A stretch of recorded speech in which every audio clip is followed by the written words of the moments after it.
Hello friends, welcome to my home kitchen. આજે આપણે Uttarayan special ઊંધિયું કઈ રીતે બનાવવું તે હું તમને શીખવીશ. તો ચલો હવે આપણે ઊંધિયું બનાવવાનું શરૂ કરીએ. બાઉલની અંદર થોડો ચણાનો લોટ નાખીશું. હવે તેમાં થોડો ઘઉંનો કરકરો લોટ લીધો છે મેં, તે નાખી દઈશું. હવે તેમાં આપણે બધા મસાલા કરીશું. એમાં થોડું લાલ મરચું નાખીશું, સ્વાદ પ્રમાણે. તમને જેટલું તીખું ખાતા હોય તે પ્રમાણે નાખવાનું. હવે તેમાં થોડી હળદર નાખીશું, સ્વાદ પ્રમાણે મીઠું નાખીશું આની અંદર. હવે થોડું મીઠું હું નાખીશ આની અંદર. હવે તેમાં તલ નાખીશું. મેં તલ વધારે લીધા છે. હવે અજમો આ રીતે મસળીને આની નાખી દેવાનો છે. અજમાથી ટેસ્ટ બહુ સરસ આવે છે. લીલું લસણ આની અંદર નાખી દઈશું. એમાં મેં કોથમીર પણ નાખી દીધી છે. મેથી લીધી છે મેં, તે આમાં નાખી દીધી. હવે લીંબુનો રસ નાખીશું, ખાંડ નાખીશું. તમે જેટલું ગળ્યું ખાવું હોય એ પ્રમાણે ખાંડ નાખી શકો છો. તો તેલ નાખી અને બધું બરાબર મિક્સ કરી લઈશું. આ રીતે બધું મિક્સ કરી લેવાનું છે. આ સરસ મિક્સ થઈ ગયું છે. હવે તેમાં થોડું થોડું પાણી નાખીને લોટ બાંધી લેવાનો છે. આ રીતે લોટ બાંધવાનો છે એનો. સરસ લોટ બંધાઈ ગયો છે. હવે તેનો થોડું તેલ પાડીશું અને એને બરાબર લોટને મસળી લઈશું. મેં હાથ ધોઈ લીધા છે. હવે તેને લોટને આ રીતે મસળી લઈશું. હવે તેમાંથી મુઠિયા બનાવીશું. ગોળ મુઠિયા આ રીતે તમે ગોળ મુઠ્ઠીઓ પણ બનાવી શકો છો. અને બીજું મુઠ્ઠું આ રીતે તમે બનાવી શકો છો, લાંબા પણ. મેં મુઠિયા બનાવીને તૈયાર કરી લીધા છે. હવે તેને તેલમાં તળી લઈશું. બધા તેલમાં નાખી દઈશું આ રીતે મુઠિયા એક એક કરીને. અને એને મીડિયમ ફ્લેમ ઉપર તળવાના છે. વધારે ફૂલ ગેસમાં એને તળવાના નથી, નહીં તો અંદરથી કાચા રહેશે.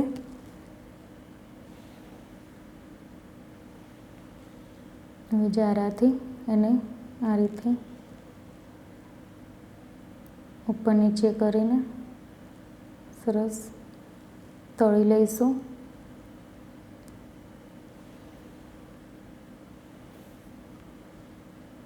મુઠિયા સરસ તળાઈ ગયા છે. એનો સરસ કલર આવી ગયો છે, દેખો. હવે તેને પ્લેટમાં કાઢી લઈશું.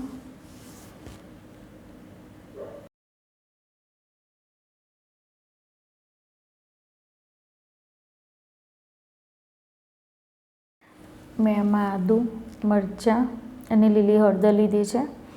તેને આપણે મિક્સર બાઉલમાં લઈને પીસી લેવાનું છે. સરસ પીસાઈ ગયું છે. હવે તેને આ વાટકીની અંદર કાઢી લઈશું. આમાં બિલકુલ પણ પાણીનો ઉપયોગ કરવાનો નથી. હવે આ જ બાઉલની અંદર શેકેલો ચણાનો લોટ લેવાનો છે. આ લીધો જ મેં, એની અંદર નાખી દઈશું. હવે તેમાં સિંગદાણા નાખીશું. હવે તેમાં તલ નાખીશું. થોડી ખાંડ નાખીશું ટેસ્ટ પ્રમાણે. એમાં સ્વાદ પ્રમાણે મીઠું નાખીશું. સ્વાદ પ્રમાણે નાખવાનું છે. આમાં લાલ મરચું નાખીશું.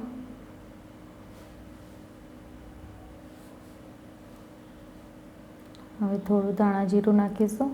આમાં ધાણા જીરુંનું પ્રમાણ થોડું વધારે લેવાનું છે. હવે તેમાં કોથમીર નાખીશું. હવે આ બધાને સરસ પીસી લેવાનું છે. આ સરસ પીસાઈ ગયું છે. હવે તેને એક બાઉલમાં કાઢી લઈશું. આ પીસાઈને તૈયાર છે. હવે તેમાં થોડું તેલ પાડીશું અને બધું બરાબર મિક્સ કરી લઈશું. મેં બટાકાને છોલીને આ રીતે વચ્ચેથી કટ કરી લીધા છે. મેં રીંગણને પણ કટ કરી લીધા છે અને મરચાંને પણ આ રીતે વચ્ચેથી કટ કરી લીધા છે. હવે જે મસાલો બનાવીને તૈયાર કર્યો હતો તે આ રીંગણની અંદર સ્ટફ કરીશું. આ રીતે ભરી લઈશું. આની અંદર આ બધા રવૈયા ભરીને તૈયાર કરીશું. તે રીતે બટાકામાં પણ વચ્ચે આ બધો મસાલો તૈયાર કરેલો એ ભરી લઈશું. સરસ ભરાઈ ગયો છે. હવે તે રીતે મરચાંમાં પણ આ મસાલો ભરી લઈશું.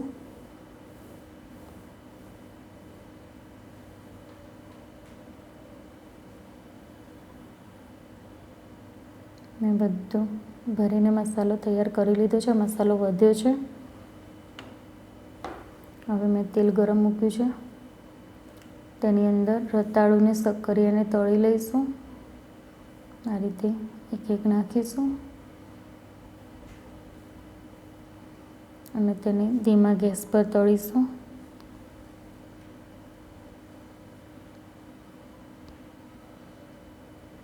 સરસ તળાવા લાગ્યા છે.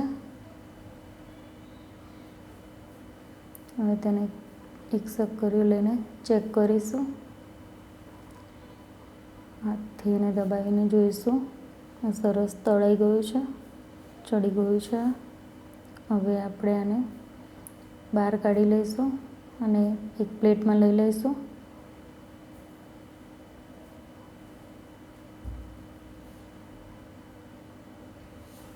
હવે આ જ તેલની અંદર ભરેલા રવૈયા તળી લઈશું. આની અંદર બધા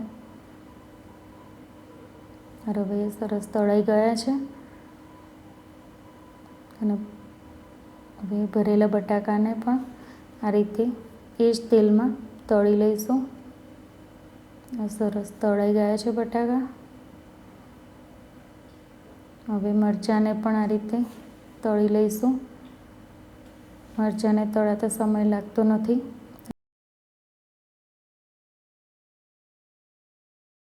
હવે આપણે કુકરમાં તેલ નાખીશું. જે તેલમાં આપણે બધું તળ્યું એ જ તેલનો ઉપયોગ કરીશું. એનાથી ટેસ્ટ સારો આવે છે. હવે એ તેલમાં તેલ ગરમ થાય એટલે તેલની અંદર અજમો નાખીશું. અજમાથી ટેસ્ટ સરસ આવે છે. હવે તેમાં તમાલપત્ર અને લાલ મરચાં નાખી દઈશું. હવે તેમાં જે મસાલો બનાવીને આપણે રાખ્યો હતો ત્યાંની અંદર નાખી દઈશું અને આને સાંતળીશું. આ રીતે બરાબર સાંતળી લેવાનો છે ને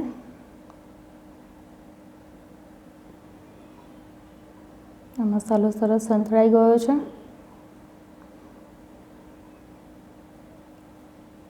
હવે તેમાં લીલું લસણ નાખીશું. લસણને પણ સરસ રીતે સાંતળી લઈશું.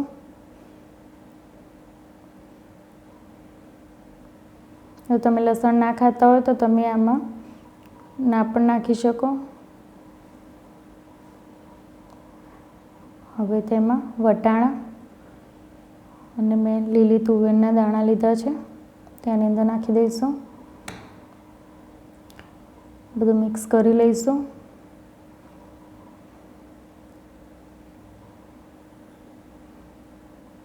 આ મિક્સ થઈ જાય એટલે તેમાં હવે મેં પાપડી અને વાલોર ફોલીને રાખી છે તેની અંદર નાખી દઈશું. બધું મિક્સ કરી લઈશું.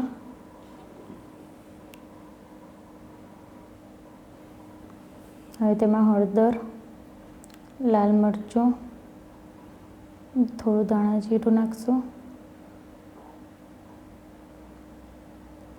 હવે તેમાં થોડું મીઠું નાખશું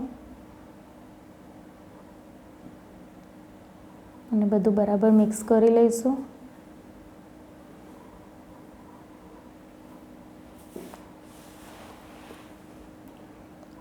હવે તેમાં થોડું પાણી નાખશું.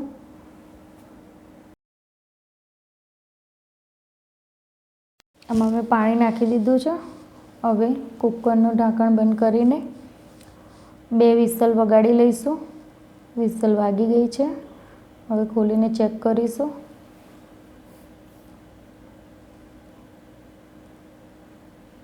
સરસ ચડી ગયું છે.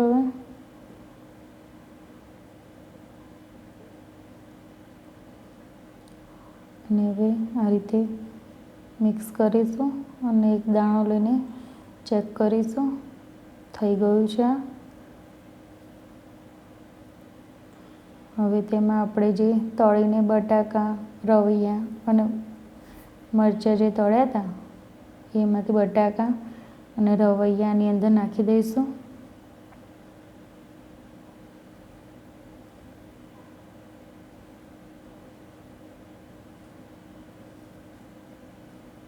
હવે તેમાં જે વધેલો મસાલો હતો તે આની અંદર નાખી દઈશું.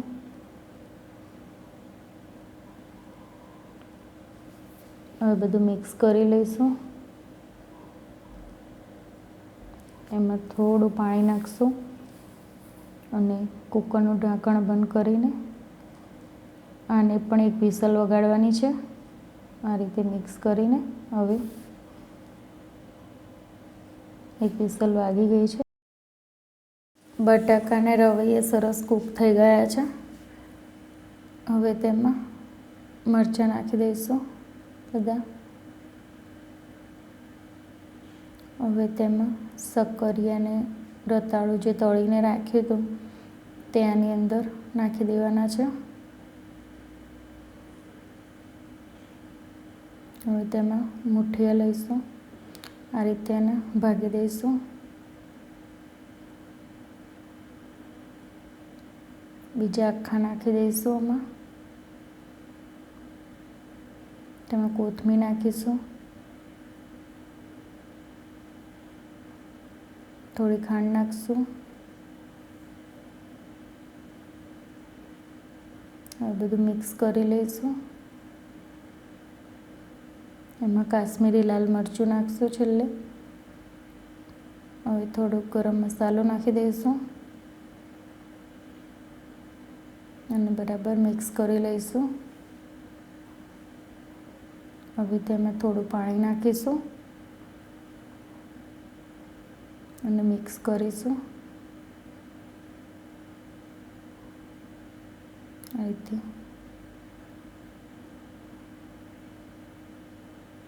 હવે તેમાં ગરમ તેલ નાખીશું આની અંદર